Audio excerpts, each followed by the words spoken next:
Welcome back to another reading and correcting with me, Kindar, the Tiger Writes, and Ty, the Tiger Supervisor.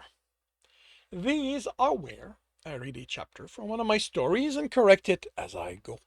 If you want to listen to these live, it's every Tuesday morning, 8 a.m. Eastern Time on Twitch and YouTube. And if you are looking to support me, that is on my Patreon.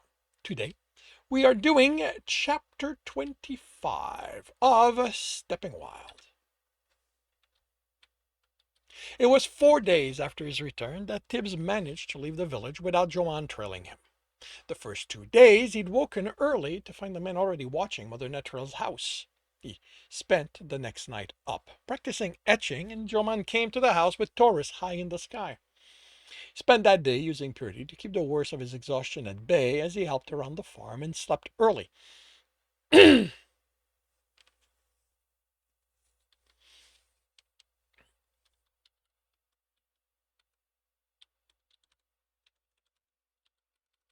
He woke with the setting sun.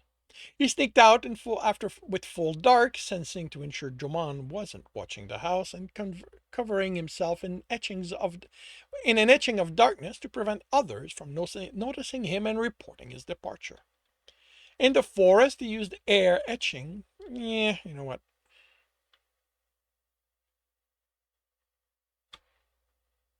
Do I need etching? I used air etchings because it's etching, and you know what? He used air for speed, leading to collision with trees, but turned that into training, speeding through an obstacle course. He kept the tiredness at bay until the village was well out of his range, then slept. He woke with the sun lighting the trees, and it was near its zenith when Tibbs sensed Furman's wall in the distance. He paid attention as he approached, trying to sense a difference that would mark where the dungeon's influence started. Unlike Stowe, who had the gathering area encroaching into his influence, keeping him from making changes, there was nothing to prevent Furman from extending themselves as far as their influence reached. "Thought we'd gotten rid of you," Mirka said unhappily. The entrance was over 100 paces away. Still, the trees and branches forming an arc instead of a door he'd seen at all the previous dungeons. "How about you don't try to kill me this time?" "We won't," Furman replied curtly. "Why are you here?" "I'd like to do a proper run." Mirka snorted. "I don't believe you." "Why?" Furman asked. "Because I haven't had a dungeon to run in well over 20 years at this point. I've tried, but the guild controls them and have processes in place that kept me from doing it." "Why should we let you if they don't?" Mirka demanded. "What's the guild? You mentioned them before." "You don't know?" "Why should I know? Sounds like something you deal with, not us." "They control who goes into dungeons. Well, those they know about. They're the people who set up everything about how the runs happen, the ranks, the classes, even how the audiences are done." "No, they didn't," Mirka said snidely. "I was taught those class names, so we came up with that." "How about the ranks?" "Never heard of those, so you're making them up as far as I'm concerned." "And who taught you?" "Oh, no, you don't. I'm not here to answer your questions. I'm Furman's helper, not yours." "Then one of them told the guild?" "People can't hear us," they replied with derision. Which left the dungeons hearing the names from the runners and sharing them. Why? Furman, does knowing what class a runner is help you with making a proper challenge? With making a proper challenge? Don't answer it. It helps, but only because it lets me include everything needed. So they'll all have to work at it. Without them, I'd miss something, and one runner, like you call them, would slip by too easily. But you don't need names for that, do you? All Mirka needs to tell you is that there will be people who are strong and fight in the front. Some are smart and throw essence, sneaky ones, those who use range weapons, and those who heal them.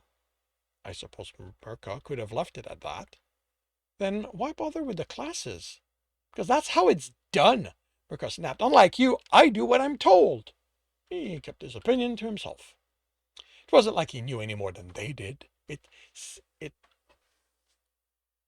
It was simply that it made more sense for the dungeons or whoever taught the helpers to have heard them from runners, but it didn't explain why they'd bother teaching that to the helpers. The only reason for it would be to talk about it with people, and Tibbs was the only one who could talk with dungeons. About that run, the only thing he'd get trying to tease that puzzle apart was a headache. No, Marcus stated. Why not? Don't you want a chance to eat me? He teased. Like that's going to happen with all the elements you have. This is the first floor, Tibbs replied. Omega runners wouldn't have an element, so like the previous time, all I'll use them for is to make tools. No, Firma said. If, as you claim, those Omega runners come in without an element, they don't get to make whatever they need when they need it. You cannot be considering letting that run around you again, Mecca demanded. Asking me to do a run without proper weapons or tools or armor isn't setting a fair test. Even when I started, they gave us armor and weapons. If you're so scared, come back when you have all those things you need, Mecca mocked. Not in a position to do that. The village doesn't have runner gear. There was the sword, but armor was out of the question. Even the guard wore nothing more than regular clothing. He hadn't sensed one metal helmet in the whole village. I'll make a sword and a shield now, along with the picks and a few knives. I won't replace them if they break or I lose them. For the armor, I'll coat myself in earth and won't change that for the runs. Marcus told them what they thought of the idea, but Furman's stretching silence had to mean they were thinking it over. I don't trust you not to change what you make, they said. You're too snaky. So I offer this as an alternative. I'm listening, he said in the stretching silence. First, you leave those essence reserves here. No, I'm not letting you absorb them. They're too important to me. I won't do anything to them. But you say that you want to do this the way those without elements would. If they are without an element, they don't have a reserve. He ran a hand over his forearm. Leaving it behind felt wrong. He could count on one hand the times he'd done so willingly. Beyond needing the essence they contained, they were the last thing he had of Stowe. But he had no counter. Nothing as a middle ground he could hope Furman would agree to. He left them in their care, or he simply left to see if there were other dungeons in the wild. All right, what next? I will provide you with armor, a sword, a shield, the tools you used last time, and 2 knives. You can't do that, Mirka protested. You can't just give it stuff. He reached the last room. There should have been a worthy reward for accomplishing that. It was here to get the person back. Rescuing a teammate doesn't change that. He won. He defeated you. He reached the end. You had me build a list of rewards for that chest. Not an entire equipment list. That's a valid point. Therefore, I will make this equipment using no more essence than the strongest item on the list. No, I forbid you from doing anything at once. I am the dungeon, Furman said, tone darkening. You are my helper. I always appreciate your advice, but you do not get to dictate what I do. Oh, really? In that case, if I speak on your behalf when they come to punish you. Doubt something this minor will attract anyone's attention, they replied dismissively. When Mirka didn't respond, Tibs spoke up. I need the sword and pick to be properly made. Don't think you get to tell me how this will go, the dungeon replied. I'll forego the shield and knives if that's what it takes, he continued. I'm not telling you how this needs to go, but if I was equipping myself for the run, those are the choices I'd make. Sword, pick, then armor. The rest I can afford with the best I can afford with the money I'd have accumulated, which is represented by how much essence you'll use to make them. It was possible Furman didn't know what money was, but the woodlings hadn't dropped coins after all. All right, I accept this compromise. There was a pause. You agreed to remove the reserves. Unlacing them proved harder than he expected. He fumbled the cords a few times in his hesitation, and taking them off felt like exposing himself. Leaves in a thicket parted to reveal a shelf. He sensed as the leaf closed over them and sighed in relief when they remained there. You are pulling essence from one of reserve, Furman said, puzzled. He ran a finger over the back of his left arm. Would he convince them this had nothing to do with helping him? Would it matter? Murkoff certainly wouldn't agree to it. How safe was it to expose the brand? As far as he understood how it worked, it didn't send out essence, just left some behind for adventurers with the right items or etching to track them. It had been years since the etching had failed and left clues as to where he'd been. Longer since he'd even come across an adventurer that looked at him like they thought he might be someone they knew. And if one of them came here and found this trail, they'd be more interested in the dungeon than the fact someone they wanted had passed through. He let the etching unravel. That is interesting, Furman said thoughtfully. What is that? Mirko asked, awed. He wondered what they sensed about it. It was too complex for him to make out anything. The price of trying to do the right thing. He rubbed the brand. I can't remove it, but it won't do anything during the run. Can I start? Reach the first room as you are, and your equipment will be waiting. I can't not sense the layout, Tibs said. He didn't want either of them to call him out on that and claim he cheated. So you know where the room is, Furman replied, not sounding concerned. You still have to reach it. There can't be a locked door. Without picks, that would be an impossible challenge. Unless the key was hidden along the way, but why give the dungeon ideas? There will not be a locked door. I promise. Tibs kept from glaring up. By the sound of it, they already had ideas of their own. But he wanted to do the run, so this was what he had to deal with. If Furman cheated, Tibs would remind him of their promise while using essence to remove whatever obstacle he'd put in his way. He'd sensed the changes being made while they worked out how the runs would go, but had been more interested in that than what he'd have to deal with once inside. He stepped through the archway and stopped. The floor was now tiled, 12 of them across, and too many to count along the distance. He sensed trigger on each of them. Making it impossible for me to reach the room isn't how this is supposed to go. There is a way through, the dungeon replied. He studied the corridor. Trees and thicket made up the walls, the trees extending, their branch filling the space above the thickets and making out the canopy that was the ceiling, easily a dozen times his height. He could jump to the closest trunk, then climb and use the branches to move to the next trunk, possibly jump from one trunk to the other. The problem was that he couldn't tell how solid the branch would be. Everything had the same kind of weave, but he knew that didn't mean everything would be the same. Stowe had made stone walls and wooden doors out of the same weaves, and they each felt like what they looked like.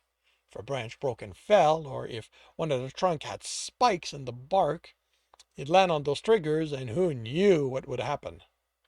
You know, everyone on the team needs to be able to pass the trap, right? I don't see anyone on your team, they replied, but if they were, they too would be able to make it across, which confirmed the wall wasn't how to beat this. Could still use it if he was willing to risk hidden traps there, and if he wanted to do this right, he had to do it with the whole team in mind. He was a runner right now, not Tibs the thief. The tiles were slightly larger than his foot, looking like packed dirt with patches of moss, the thickness of his thumb. The essence in them was earth for the dirt, wood for the moss.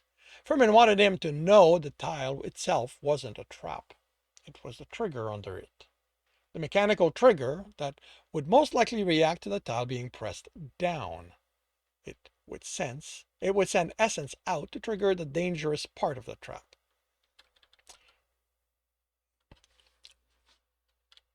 on one. He placed a hand on one and pushed down. It took more force than he expected before it sank. Then a series of thunk warned of something about to happen. He had the hand off by the time wooden spears crisscrossed that row of tiles. He swallowed. Without an immunity to wood, that would rip him apart. 1 and 2 tiles from wall to wall. He shook his head and breathed. 12 tiles. If he held onto the wall and stretched, he could set his foot down 4 tiles in, maybe 5.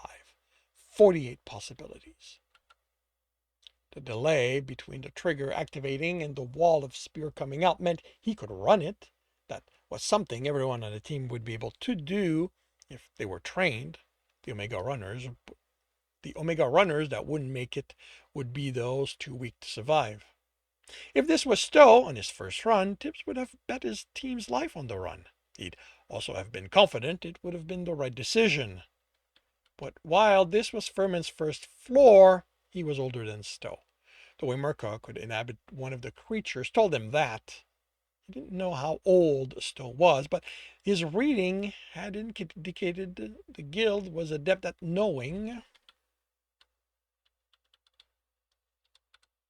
When a new dungeon woke up, the scholars only had theories as to how they did it, but all agreed that by the time a couple of years had passed, the guild was set up and in control. The first disappearance here had been 14 years ago. But that didn't mean it was when Furman had been born. Some did, he remembered, something about an old dungeon sending out a spark and that became a dungeon, but some also appeared out of nowhere. Then he said Stowe didn't come from another dungeon, implied it made him special. How did you come to be? Tibbs asked, pressing down on another tile while sensing for the trigger's reaction. What do you mean? People are born of their mother. He applied more force. I don't think how it comes to be interests you, and I think old dungeons can send out a piece of themselves that becomes a new dungeon. Is that what happened with you? He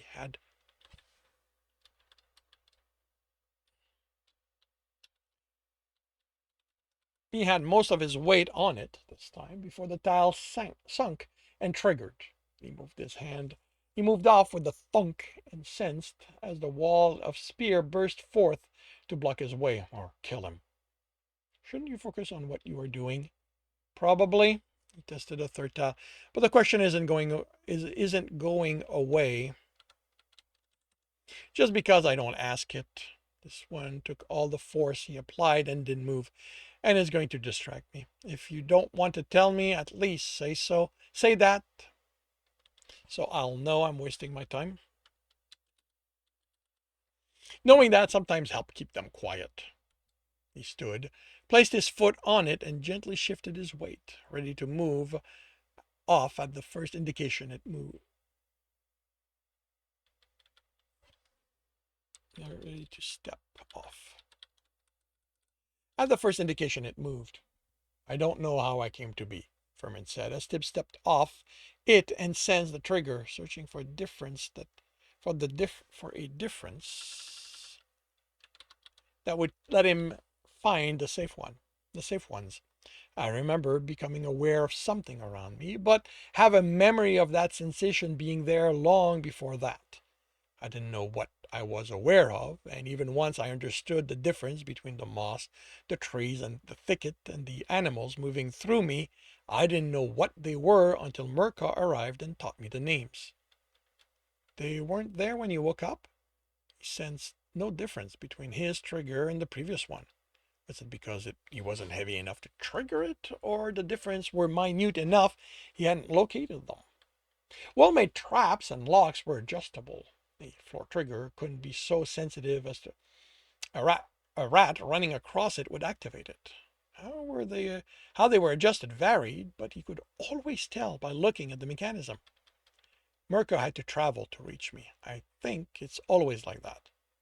The element he could identify were identical in the triggers, which meant the tension was controlled through one of the others. With tools, he'd pry the tile off to look in. Without, this would be slow and tedious work. He looked along the length of the corridor. When was the last time he'd had to work that hard at a trap? Back when he was Omega, maybe in the early days of Upsilon, when he barely had any essence to work with. He had a vague memory of stretching across a tiled floor, much like this one, testing each trigger.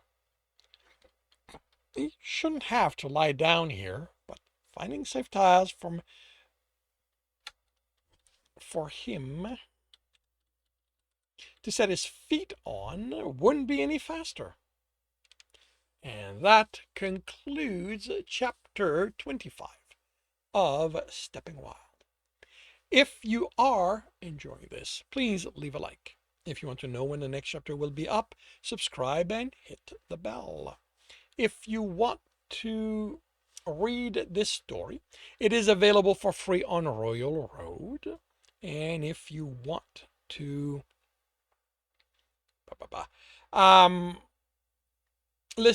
read ahead of Royal Road and support me at the same time, it is on Ream's Story, where we're about a dozen chapters ahead. If you want to listen to these live, it's every Tuesday morning, 8 a.m. Eastern Time on Twitch and YouTube.